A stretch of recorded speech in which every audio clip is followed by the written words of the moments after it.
Spider-Man est aujourd'hui un personnage profondément ancré dans la pop culture.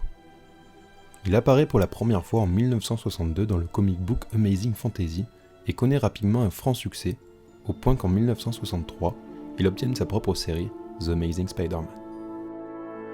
L'homme araignée était désormais un personnage célèbre et très apprécié des fans de comics. C'est ainsi qu'il connut de nombreuses déclinaisons, le jeu vidéo, les séries d'animation, et même les adaptations en live action. Mais Spider-Man n'atteindra son apogée qu'en 2002, avec la sortie de Spider-Man, réalisé par Sam Raimi. Grâce au succès du film, l'interprète de l'homme araignée, Tobey Maguire, signera pour une trilogie, toujours sous la direction de Sam Raimi. Mais c'est en 2012 que commencent les problèmes. Devant la caméra de Mark Webb, Andrew Garfield reprend le costume de l'homme araignée. C'est alors qu'une question envahit la toile, sans mauvais jeu de mots. Qui est le meilleur Spider-Man ? Une question qui est toujours d'actualité puisqu'après un second volet, Sony, qui détenait les droits du personnage, passera un accord avec les studios Marvel pour donner naissance à un nouvel interprète, Tom Holland. Tom Holland est aujourd'hui le Spider-Man attitré de nos salles obscures, avec un rôle dans Captain America Civil War, Avengers Infinity War et bien évidemment Avengers Endgame. Il a également 2 films qui lui sont entièrement dédiés et bientôt un troisième. Un troisième qui fait beaucoup parler de lui. Ce dernier a en effet officialisé le retour de 2 antagonistes, mais 2 antagonistes qui appartiennent à une toute autre saga, celle de Sam Raimi. En effet, William Dafoe et Alfred Molina seraient de retour dans le rôle du Bouffon Vert et du Docteur Octopus. Vous vous en doutez, de nombreuses spéculations pullulent sur le potentiel retour des 2 anciens Spider-Man, créant un trio d'hommes araignées de différents univers, un peu à la manière de se présenter dans Spider-Man Into the Spider-Verse. Et l'éternelle question revient sur le tapis. Qui est le meilleur Spider-Man ?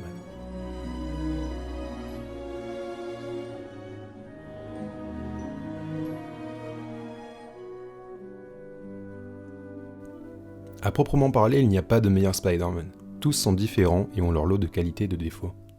Sur quels critères peut-on juger un personnage ? Sur l'interprétation de l'acteur ? Sur son écriture ? Sur le travail de mise en scène d'un réalisateur ? Ou tout simplement sur son essence ? Je m'explique. Tobey Maguire incarne le renouveau, le retour des super-héros sur grand écran. Retour qui engendrera le processus de création du Marvel Cinematic Universe, un ensemble de films qui appartiennent à un même univers et qui suivent une même continuité. Andrew Garfield représente une période difficile pour le héros. Une période où Mark Webb, le réalisateur des 2 films, tente d'offrir une version parfois plus sombre du personnage, ce qui a pu déplaire à certains.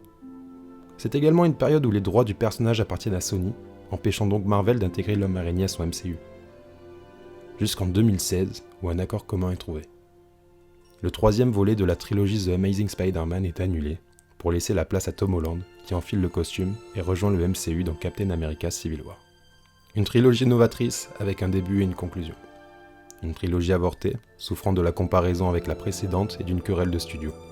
Enfin, un Spider-Man qu'on ne peut juger à travers ses films, mais via sa place au sein d'un univers, celui des Avengers.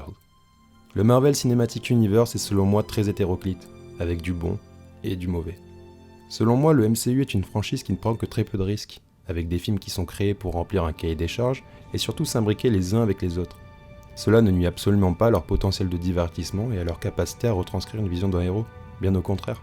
Mais en prenant en compte tous ces critères, on ne peut blâmer les œuvres qui prennent plus de risques, quitte à innover et à ne pas forcément retomber sur leurs pattes.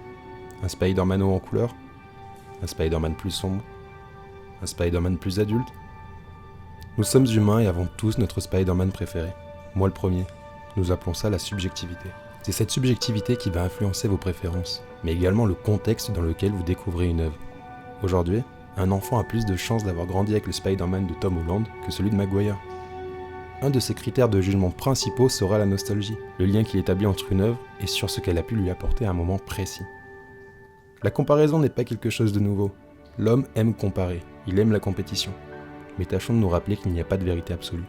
Un auteur qui cherche à retranscrire une version fidèle du personnage originel, un autre qui souhaite s'approprier le personnage pour en livrer une version plus personnelle, plus innovante. Au sein même des comics, l'homme araignée a connu énormément de déclinaisons et ne se cantonne pas à une seule version du personnage. Et malgré tout, ce n'est pas telle ou telle version que nous aimons. Celui que nous aimons, c'est Spider-Man.